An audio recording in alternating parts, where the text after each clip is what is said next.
કોક તમારું મોઢા ઉપર અપમાન કરે. પ્રમુખ સ્વામી મહારાજનું 1986ની સાલમાં એ વખતના કેબિનેટ મિનિસ્ટર હતા યોગેન્દ્ર મકવાણાએ મોઢે અપમાન કર્યું. 1 કલાક સુધી પ્રમુખ સ્વામીને ખખડાવ્યા, કારણ કે કેબિનેટ મિનિસ્ટર હતા એનો પાવર હોય, અને પાછા પ્લાનિંગ કમિશનના મેમ્બર હતા.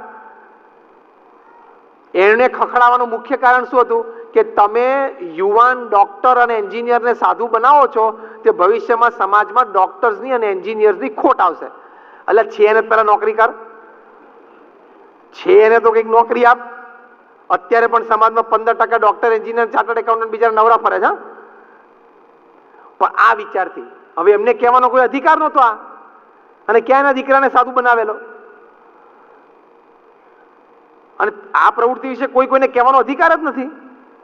ક્યાં આપણે પરાણે કોઈને દીક્ષા આપીએ છીએ? પ્રેમથી લોકો આવે છે. અને અમે દીક્ષા લીધી. બીએપીએસ સંસ્થામાં નિયમ છે 21 વર્ષની ઉંમર પૂરી થાય ત્યાં સુધી દીક્ષા ન લઈ શકે.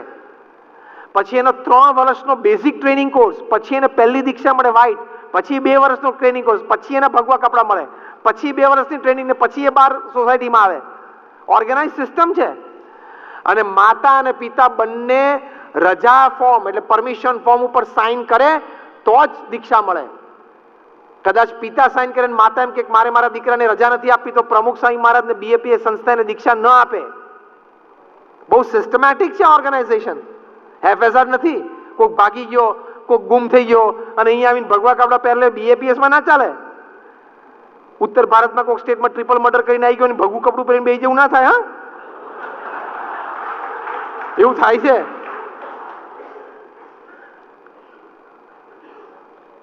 એટલે આવું એમણે 1 કલાક સુધી અપમાન કર્યું. અમારા વડીલ સંત પૂજ્ય વિવેક સાગર સ્વામીને રોકવા ગયા. પ્રમુખ સ્વામી મહારાજ કે એમને બોલી લેવા દો, એમના મનમાં વરાળ છે ને કાઢી લેવા દો. કાઢી વરાળ 1 કલાક એવું શાંત થયા ને પ્રમુખ સ્વામી મહારાજે બહુ સ્થિરતાથી ઘડિયાળ સામે જોયું. રાત્રે 8:30 થયેલા. પ્રમુખ સ્વામી મહારાજ શાંતિથી અતિશય સ્થિરતાથી એક જ વાક્ય બોલ્યા કે જમવાનો સમય થયો છે, સાહેબને ખાસ જમાડી દેજો. કેટલી સ્ટેબિલિટી! 1 કલાક તમારું અપમાન કરે પછી એ વ્યક્તિને તમે પ્રેમથી જમવાનો સમય થયો તમે જમાડી શકો, એ કઈ કક્ષાની વિચારધારા કહેવાય. આવો 1% પણ આપણે જુદો અને ઊંચો વિચાર રાખીએ ને, કોઈની સાથે ઘર્ષણ ના થાય ને કોઈની સાથે આપણે પ્રશ્ન ના થાય અને કોઈની સાથે આપણે કોઈ પણ પ્રકારનો ઝઘડો ના થાય. તમે આવું વર્તન રાખો ને એટલે પેલી વ્યક્તિને હંમેશા અંતરદ્રષ્ટિ થાય કે મેં આટલું કર્યું, આ માણસ કઈ બોલ્યો નહીં, આટલી ખાનદાની. ફરી વખત એ પણ એની ખાનદાની તમારી સાથે વર્તાવે. એટલે આ સલાહ તમારે ઘર માટે લઈ જવાની. ઘરમાં સાસુ વહુના પ્રશ્ન હોય, અંદર કંઈક ઘરમાં વિખવાદ હોય, એ વખતે થિંક ડિફરન્ટ. શું? ઘરમાં કોઈ એક વ્યક્તિ ગુસ્સામાં આવી જઈને બૂમો પાડવા માંડે ને એટલે બાકી બધાએ ચૂપ થઈ જવાનું. આવું તમને એક સરસ વિચાર આપું છું. Think different. આ તો શું થાય છે કે એક જણો બોલવાનું ચાલુ કરે ને એટલે બીજા 3 ચાલુ કરે. તું રહેવા દે, તું બોલીશ નહીં, મને તને ખબર છે, તે શું કર્યું મને ખબર છે. ચાલુ થઈ જાય છે કે નહીં? સાચું તો બોલો.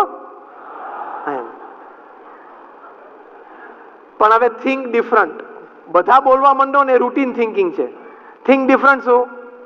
એક જણો ગુસ્સામાં આવીને બોલે ઘરમાં કોઈ પણ વ્યક્તિ, એ સાચો છે કે ખોટો છે કોઈએ નહીં જોવાનું. એ વખતે બધાએ આમ જ શાંતિથી એને સાંભળવાનો. ભલે ખોટો હોય, એની ગેરસમજ થઈ હોય તો એ વખતે કોઈએ રિએક્શન નહીં આપવાનું. આ તમારા પરિવારમાં શાંતિ જળવાય એની માટે હું તમને એક સરસ વિચાર આપું છું, જે પ્રમુખ સ્વામી મહારાજ કહેતા. આ એમનો વિચાર છે. એ માણસ 5-10 મિનિટ બોલશે ને પછી એમ થશે કોઈ બોલતું જ નથી, શાંતિથી સાંભળે છે એટલે પછી કંટાળીને બંધ થઈ જશે. પછી 2 દિવસ પછી 48 કલાક જવા દેવાના. 2 દિવસ પછી શાંતિથી સાથે બેઠા હોય ત્યારે એને કહેવાનું તું જે આ વાત કરતો હતો ને એ વાત આમ હતી અને પ્રશ્ન આમ હતો, તારા સમજમાં વાત આમ હતી. એ ખોટો હોય તો એને બહુ અંતરદ્રષ્ટિ થશે અને સાચો હોય તો સ્વીકારવું તારી વાત સાચી છે, આપણે સુધારો કરશું. કેટલી શાંતિ રહે. પણ તમે બધા ફેમિલી મેમ્બરની નેગેટિવ વાતો ભરીને બેઠા હોય અને બધા રાહ જોતા હોય કે એક જણો બુલેટ છોડે એટલે બધા તોપ ચાલુ કરી દે. આ કેવું કહેવાય ખબર છે? તમે જોજો, તમે જ્યાં રહેતા હશો ને ત્યાં રાત્રે 12, 12:30, 1, 1:30 વાગે ને એટલે ગલીઓ બધી સુમસાન થઈ જાય ને એટલે બધા કૂતરા રોડ ઉપર આવી જશે. જોજો તમે, વાહન વ્યવહાર બંધ થાય ને રાત્રે 1, 1:30 વાગે એટલે કૂતરાઓ બધા રોડ ઉપર આવે. અને એમાંથી એક જ જણાને ભસવાની જરૂર પડે, બાકીના બધા એક જ જણો ભસે એટલે બાકીના બધા એક જણો કેમ ભસ્યો, કયા કારણથી ભસ્યો એ બાકીનાને કોઈને ખબર નથી હોતું. હા, વાત સાચી ખોટી? બાકીના 15 કૂતરાને કાંઈ ખબર નથી પડતી કે આ કેમ ભસ્યું. એને એટલું જ એક જણો ભસ્યો એટલે આપણે બસ આટલું યાદ રાખજો જે બોલ્યા એ. પછી એક કૂતરું ક્યાંક દોડશે ને સ્પીડમાં, સામાન્ય દોડતું હશે ને તો કોઈની પાછળ નહીં જાય, પણ જો એ કૂતરું સ્પીડમાં દોડ્યું ને તો બધા કૂતરા એની પાછળ પાછળ દોડશે. કેમ કે આ દોડ્યું ને એટલે ત્યાં કંઈક હશે, તે કંઈ જોયું નથી, તને ખબર નથી, તું શું કામ દોડે છે? એટલે આ માનસિકતા પછી ફ્લેટમાં 10મા માળ સુધી જાય છે દિવસ દરમિયાન. ખબર પડી? આ જે માનસિકતા છે ને રાત્રે 1:30 વાગ્યાની પ્રાણીઓની, એ માનસિકતા ચડતી ચડતી ચડતી સવારે 10 વાગ્યા સુધી તો 10મે માળે ચડી જાય છે, અને મુંબઈ તો 25 ને 50મા માળે ચડી જાય છે. શું કે એક જણો બોલે એટલે બાકી બધાએ બોલવાનું ચાલુ કરી જ દેવાનું. એક જણો થાળી પછાડે એટલે બીજા 2 જણાએ પછાડવાની. તો એ શું થયું? રાત્રે 1:30 વાગ્યાની માનસિકતા સવારે 10 વાગે 10મા માળે પહોંચી. પહેલા માળે તો સવારે 6 વાગે પહોંચી જાય. પહેલા બીજા માળ વાળા હોય ને તો સવારે 6 વાગે હોય. What I mean to say is, you think different. If somebody is shouting, do you need to shout? કોકે એક બૂમો પાડવાની ચાલુ કરી તો તમારે શું બૂમો પાડવાની? એને કંઈક ગેરસમજ છે, એ ગુસ્સાના આવેશમાં છે, એને કંઈક ઉદ્વેગ છે, એ કંઈક ઠાલવે છે, તો તમે શાંતિથી એને જજ કરો ને. ભગવાને તમને બુદ્ધિ આપી છે, તમને શાણપણું આપ્યું છે. આને કહેવાય થિંક ડિફરન્ટ. તો તમારા ઘરનું વાતાવરણ બી ડિફરન્ટ, શાંતિથી બધા રહી શકે.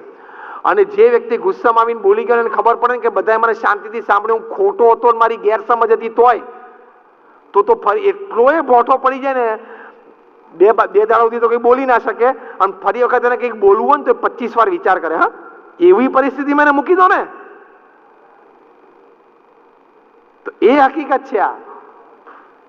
તો આવી રીતે આપણે એક થિંક ડિફરન્ટની વાત છે.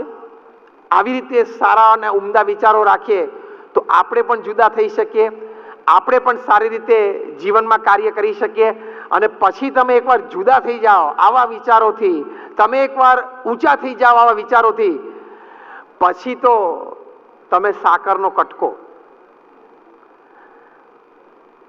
આપણે કંઈક 9:20 થવા આવીએ એટલે છેલ્લી 5 મિનિટમાં પૂરું કરીએ કે પછી તમે સાકરનો કટકો.